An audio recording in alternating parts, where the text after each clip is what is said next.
It happened on a Tuesday morning, a day so ordinary I barely thought to notice the gray skies outside or the quiet hum of my coffee machine. My heart, usually guarded and tucked away in the corners of my chest, felt heavy, but I couldn't pinpoint why. Life had been moving at its usual pace.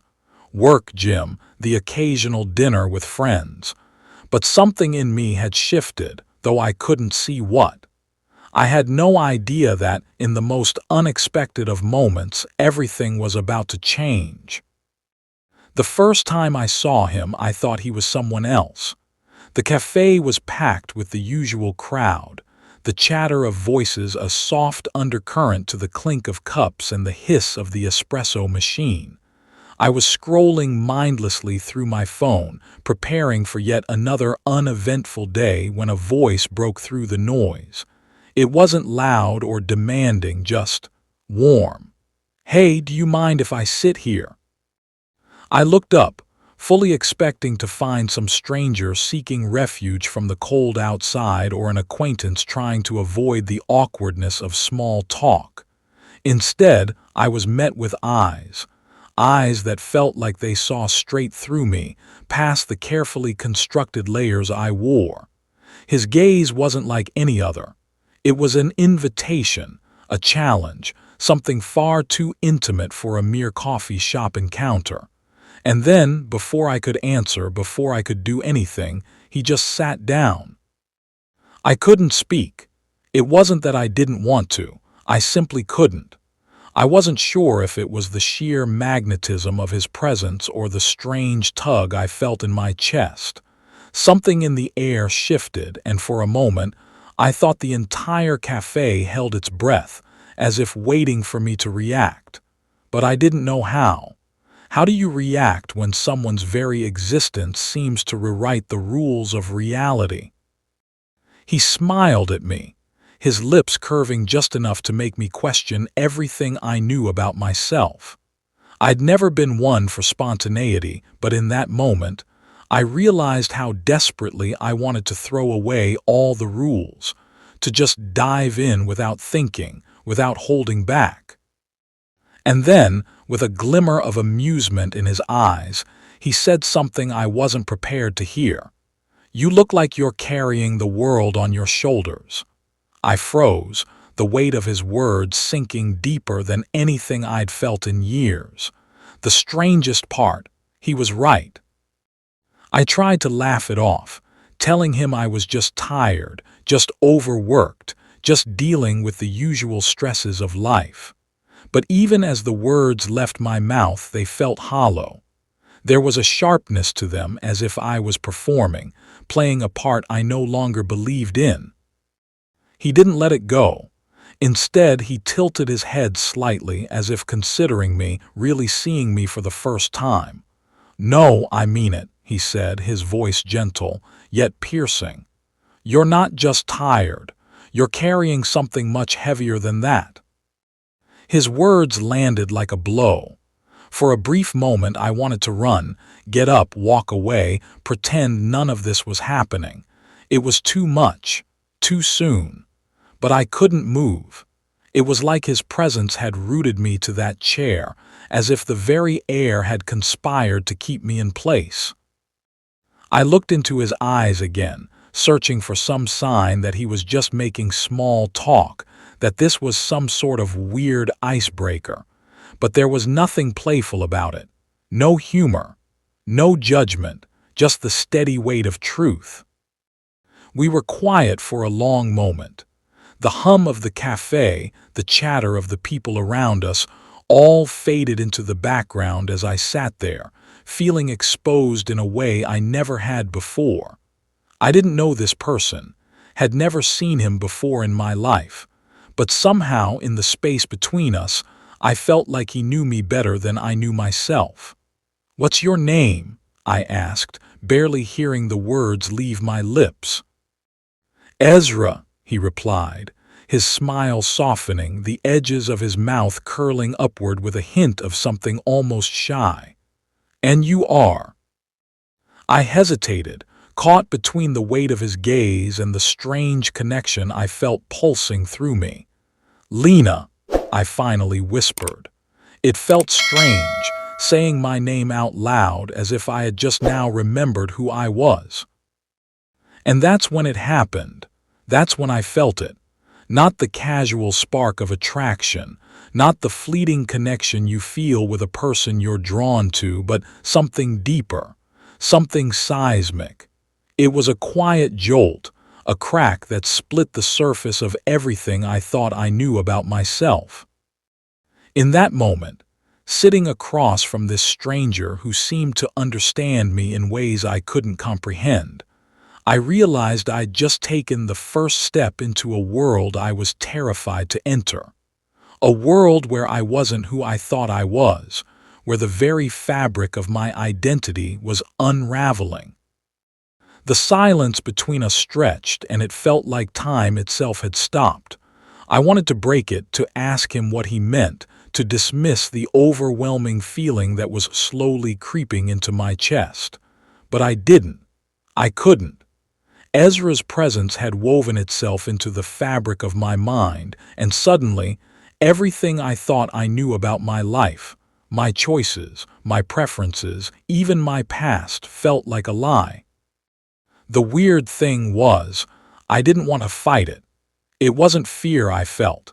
It was more like an invitation, an allure to step into something unknown, something entirely different from the life I had so meticulously built around me. I tried to find my footing again, to hold on to the things that had once anchored me. I took a sip of my coffee, the bitter warmth of it a stark contrast to the electric charge in the air. But my mind kept drifting back to him, to the way he looked at me, like he saw the secrets I'd buried even from myself.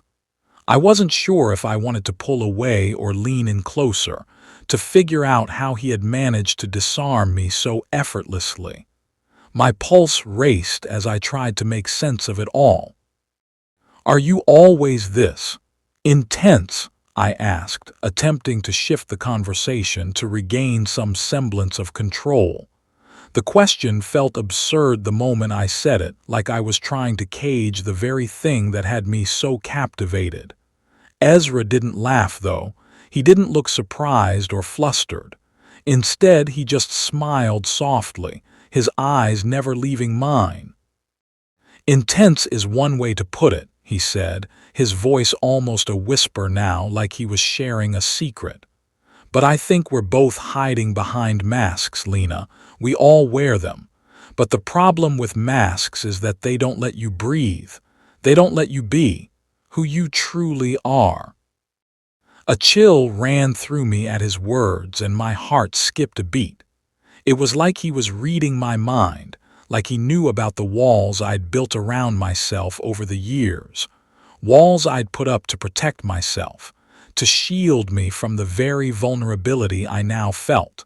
The truth was, I'd always been afraid of letting people in. Afraid of what they might see, afraid of how they might change me. But in this moment, in this cafe with Ezra across from me, I realized I wasn't afraid of him. I wasn't afraid of what he might do to me. I was terrified of what he might make me want to do to myself. Just then, without any warning, he reached out, his fingers brushing lightly against mine.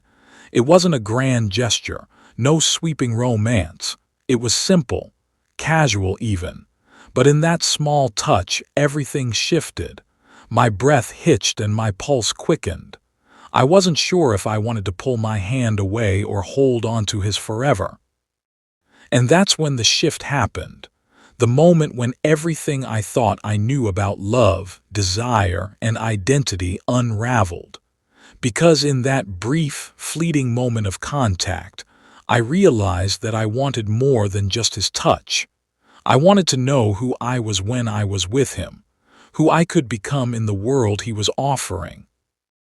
The moment his fingers brushed mine, everything blurred. The sounds around us, the people coming and going, the weight of the coffee cup in my hand. All of it faded into the background, and all that existed was that brief, electric touch. I pulled my hand away instinctively, as if I could somehow stop the storm that had just been unleashed inside me. I didn't even fully understand what had happened, only that something inside me had shifted, something deep, something primal. I looked at him, and for the first time since I could remember, I wasn't sure who I was looking at. He wasn't a stranger anymore. He was a mirror. Ezra, who seemed to effortlessly peel back every layer I had spent years constructing, smiled softly as if he knew exactly what I was feeling. "You're scared," he said, his voice quiet but laced with certainty. It wasn't a question but a statement of fact. I opened my mouth to deny it, but I couldn't. It was true. I was scared, terrified even. But there was something in his voice, something in the way he said it, that made me realize I wasn't just afraid of him. I was afraid of myself, of the person I could become when I allowed myself to feel so much, so intensely. And then, just as quickly as it all began, Ezra pulled back. He sat back in his chair, his expression unreadable. "You've spent so long keeping yourself together, Lena. But what happens when you let go? What happens if you just stop pretending to be someone you think the world wants you to be?" I felt a flush creep across my face. His words weren't a challenge, they were an invitation. An invitation to let go of everything I'd ever known, to unravel all the tight, neat, controlled lines of my life and see where they led. The walls I had built for safety, for stability, felt fragile now, like a house of cards ready to collapse with the slightest touch. The thought should have been terrifying, but somehow it wasn't. It felt freeing, like I could breathe again. But then, just as the weight of the moment threatened to swallow me, Ezra leaned forward again, his gaze locking onto mine with an intensity that left me breathless. "Lena, you think you're the only one who's afraid of this, of what might happen if you let someone in." His voice was thick with emotion now, his words loaded with the same unspoken tension that had been building between us. "I've spent my entire life running from who I am, from what I feel. And now, here I am, sitting across from you, realizing you've stolen a part of me without even trying." The words hit me like a freight train, and my stomach dropped. What was he saying? What was I feeling? Was this really happening? I thought I had been the one questioning everything, my identity, my desires. But in that moment, it became painfully clear. Ezra was just as lost as I was, maybe more. And the crazy part, he was right. I had stolen a part of him. I had stolen his heart, and somehow, without even knowing it, I knew that I'd never be the same again. Neither of us would. In the silence that followed, everything seemed to stand still. I was frozen, trapped in the web of his words, unable to move or speak. Ezra's confession had rattled me more than anything else, not because I felt guilty or shocked, though of course I was, but because it revealed a truth I hadn't even allowed myself to consider. That in this strange, fleeting connection, something profound had shifted, something irreversible. My heart, which had always been guarded, was now exposed, vulnerable in ways I hadn't known were possible. And Ezra, he was just as tangled in it as I was. For a moment, we simply stared at each other, the air between us thick with unspoken understanding. The chaos of my mind faded into a strange clarity. I knew in that instant that nothing would ever be the same again. Not for me, not for him. We were both standing on the edge of something we couldn't turn back from, and despite every fear that had held me captive for years, a part of me was eager to leap into the unknown. It was terrifying, exhilarating, and completely beyond my control. But then, just when I thought I might drown in the weight of it all, Ezra stood up, his movements slow, deliberate. His eyes never left mine as he reached for his jacket, and for a brief second I thought he was going to walk away. Just leave me there, stranded in the middle of a conversation I hadn't known how to finish.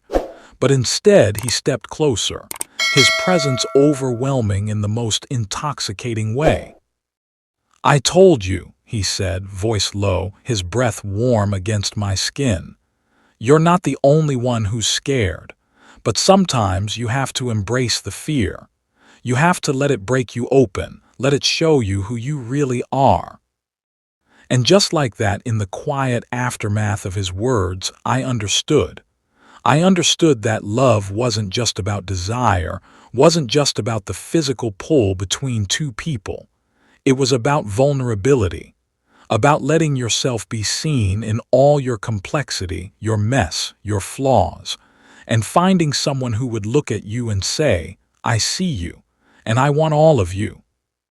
As he reached out again, this time to gently take my hand in his, I felt my heart flutter, a strange, unfamiliar sensation that should have scared me, but instead filled me with an overwhelming sense of calm.